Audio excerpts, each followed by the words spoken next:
Hello बच्चों, this is our lecture 2 of chapter solution. So now if we'll talk about the method to express concentration of solution, solute और solvent के quantity या quality को express करने का जो तरीका होता है उसी को हम बोलते हैं method to express concentration of solution. Hope आपको समझ में आया होगा कि हम जो भी सॉल्यूशन बनाते हैं उसमें जब हम सॉल्यूट और सॉल्वेंट को मिक्स करते हैं तो हमें ये सीखना होगा कि उस सॉल्यूशन में कितना सॉल्यूट और कितना सॉल्वेंट मौजूद है। उसके बहुत सारे तरीके हैं, उन सभी तरीकों को एक एक करके हमको सीखना होगा। तो सबसे सिंपल बात सबसे पहले मैं करूं तो अगर हम किसी भी सॉल्यूशन के कंसंट्रेशन की बात करें तो सॉल्यूशन का जो कंसंट्रेशन होता है उसको बताने के हमारे पास दो तरीके हैं। सॉल्यूशन के कंसंट्रेशन को बताने के हमारे पास दो तरीके हैं। पहला, qualitative method.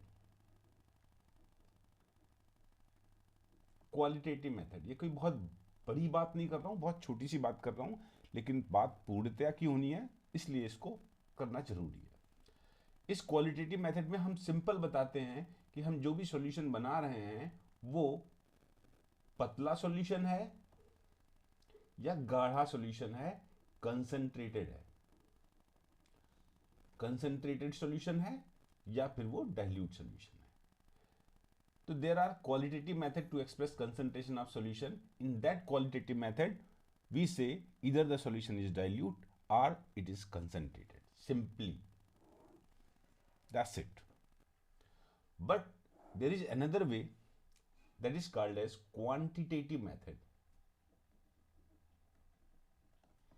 In that method we tells exactly about quantity of solute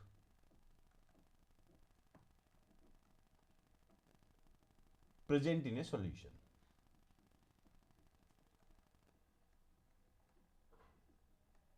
So that we can easily find out the calculations which is useful in further chapter. In that quantitative method we will learn many ways to express concentration of solution, and out of that ways the most important way is mole fraction. So first of all I'll talk about this mole fraction. अगर मैं mole fraction की बात करूं तो ये समझना आपके लिए बेहद जरूरी है। जरूरी इसलिए क्योंकि आगे के चैप्टर में इसकी बहुत जरूरत पड़ेगी। अगर हम मोल फ्रैक्शन अगर हमें समझना है तो सबसे पहले हमें समझना होगा फ्रैक्शन क्या होता है। ये एक मैथमेटिकल टर्म है। फ्रैक्शन के बारे में समझना बेहद जरूरी है क्योंकि ये फ्रैक्शन वर्ड हर गली नुक्कड़ में आपको मिलता रहेगा, वो चाहे फिजिक्स हो, चाहे केमिस्ट्री हो, चाहे मैथ्स हो, चाहे और कोई सब्जेक्ट हो। फ्रैक्शन को समझने के लिए आप अपने दिमाग में डालिए कि फ्रैक्शन का मतलब होता है एक में कितना। एक में कितना, इसको इंग्लिश में बोलना हो तो हम बोलेंगे आउट ऑफ वन, और ढंग से बोलना हो तो हम बोलेंगे पार्ट पर यूनिट। ये सभी को हम सिंपल भाषा में बोलते हैं फ्रैक्शन। तो अगर इन शब्दों से आपको बात समझ आ गई हो तो यहां पे मोल फ्रैक्शन के बारे में भी आपको समझ में आ जाएगा। मोल फ्रैक्शन का सिंपल मतलब है कि अगर एक मोल सॉल्यूशन है तो उस एक मोल सॉल्यूशन में कितना मोल सॉल्यूट का मौजूद होगा। चलिए हम इसको और समझाते हैं। हमने एक सॉल्यूशन लिया, उस सॉल्यूशन में हमने सॉल्यूट लिया, लेट्स से सॉल्यूशन हमने 10 मोल लिया है। और सॉल्वेंट भी लिया है, सॉल्यूशन बनाएंगे तो सॉल्यूट सॉल्वेंट दोनों को लेना होता है, और सॉल्वेंट जो हमने लिया है वो 90 मोल लिया है।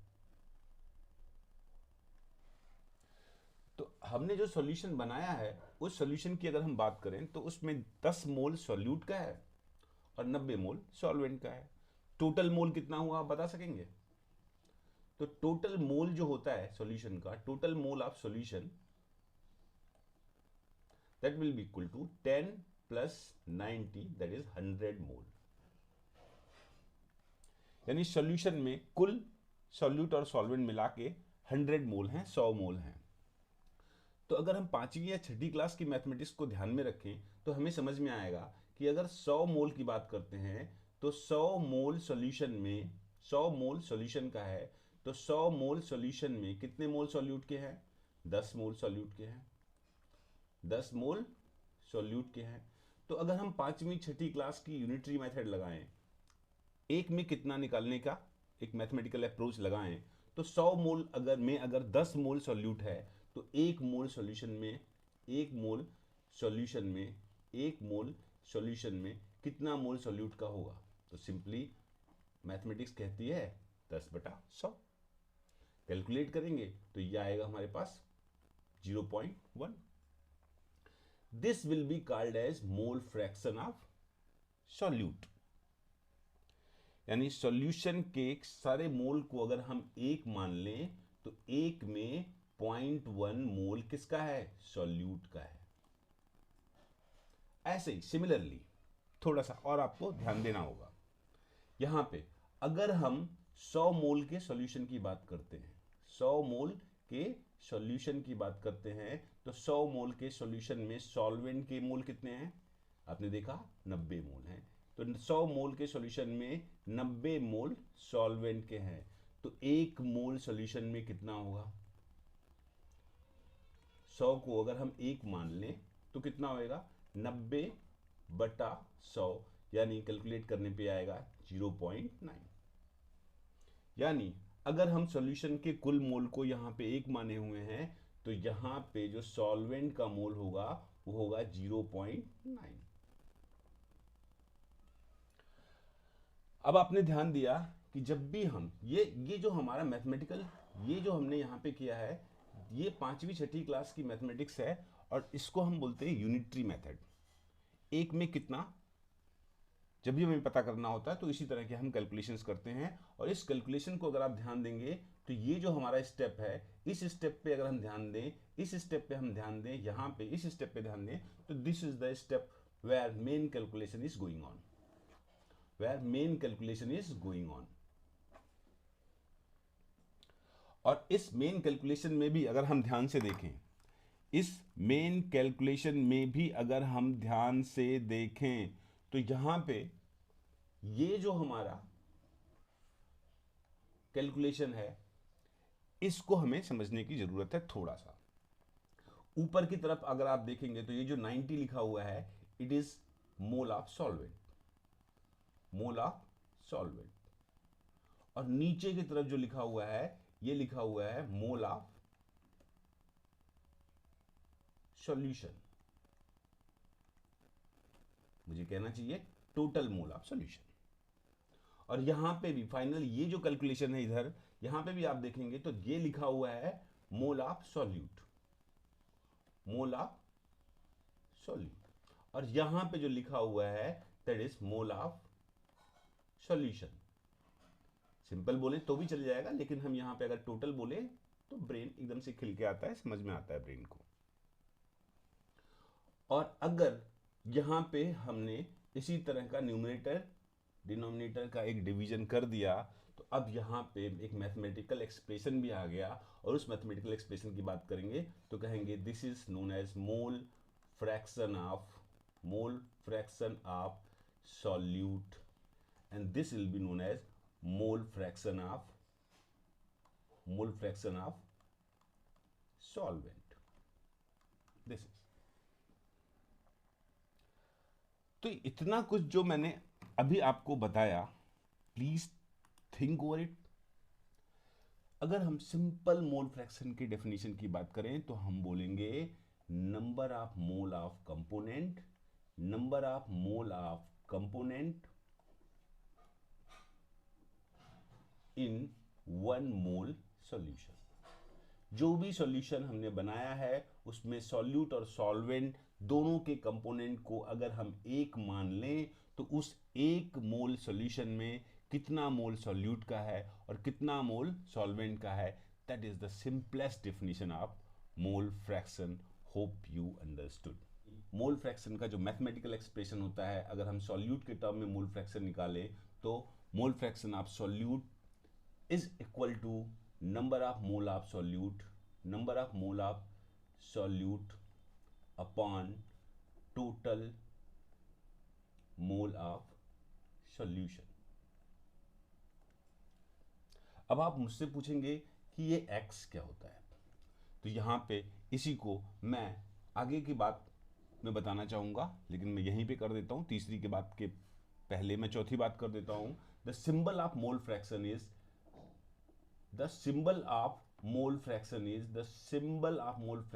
Capital X। हम कैपिटल X से मोल फ्रैक्शन को सिंबलाइज कर सकते हैं।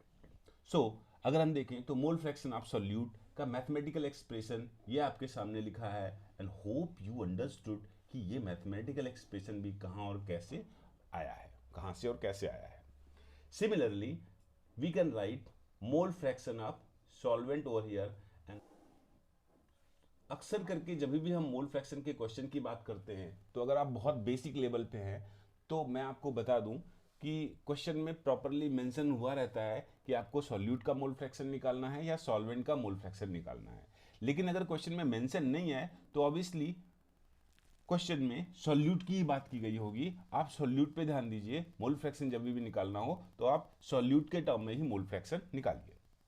अब इसको और सिंप्लीफाई करते हैं इस मैथमेटिकल एक्सप्रेशन को, तो we can write mole fraction of solute is equal to number of mole of solute upon number of mole of solute plus number of mole of solvent। As you know that number of mole of solute and number of mole of solvent is equal to total mole of the solution। तो और हमने simplify कर दिया। Similarly यहाँ पे भी अगर हम लिखेंगे ऐसे ही तो mole fraction of solvent equal to number of mole of solvent upon number of mole of solute plus number of mole of solvent. और आप देखेंगे कि ये दोनों को मिला के ही टोटल मोल ऑफ सॉल्यूशन बनता है। और अब तीसरी बात अगर हमें करनी होगी तो तीसरी बात जो हम करेंगे वो ये करेंगे कि mole fraction of solute plus mole fraction of solvent will always be equal to what, 1। अब आप मुझसे पूछ सकते हैं ये कैसे हुआ, तो सिंपल सी बात है। अगर आपने यहाँ पे ध्यान दिया हो इस जगह पे तो आपने देखा कि सॉल्वेंट के मोल आए हैं 0.9 और सॉल्यूट के मोल आए हैं 0.1। तो 0.1 प्लस 0.9 कितना होएगा, can you please tell me. तो सिंपल इट विल बी 1, क्योंकि हम 1 की ही बात करते हैं। सॉल्यूशन के टोटल मोल 1 ही है। सॉल्यूशन के टोटल मोल 1 में ही हम सॉल्यूट और सॉल्वेंट की बात करते हैं। अब लास्ट और पांचवी बात अगर हम करनी चाहें तो हम यहाँ पे बोलेंगे कि मोल फ्रैक्शन के अगर इस मैथमेटिकल एक्सप्रेशन को आप ध्यान से देखें तो ऊपर भी यहाँ पे अमाउंट को शो हो रहा है और नीचे भी मोल को ही, मोल यानी ऐसा यूनिट ऑफ अमाउंट। तो यहाँ पे ऊपर और नीचे न्यूमरेटर और डिनोमिनेटर दोनों में अमाउंट प्रदर्शित हो रहा है, और अमाउंट कभी टेम्परेचर, प्रेशर या किसी भी परिस्थिति के साथ नहीं बदलता है। सो हम सिंपल सी बात जानेंगे कि ये जो मोल फ्रैक्शन होता है ये तो it's a concentration term which is temperature independent. बस थ्योरेटिकली हमको हमेशा के लिए ये 5 बातें ही जाननी होती हैं। Hope you completely understood about this mole fraction. Now I'm just going to ask you one question, and please give me the answer of that question in the comment box. And that is, if there is a solution which is made up of 10 mole of solute and 20 mole of solvent, then what will be the mole fraction of solute and what will be the mole fraction of solvent separately? Can you please answer me into the comment box? आज के लिए इतना ही। अब आगे के topic को हम cover करेंगे जिसमें हम पढ़ेंगे मोलैरिटी के बारे में।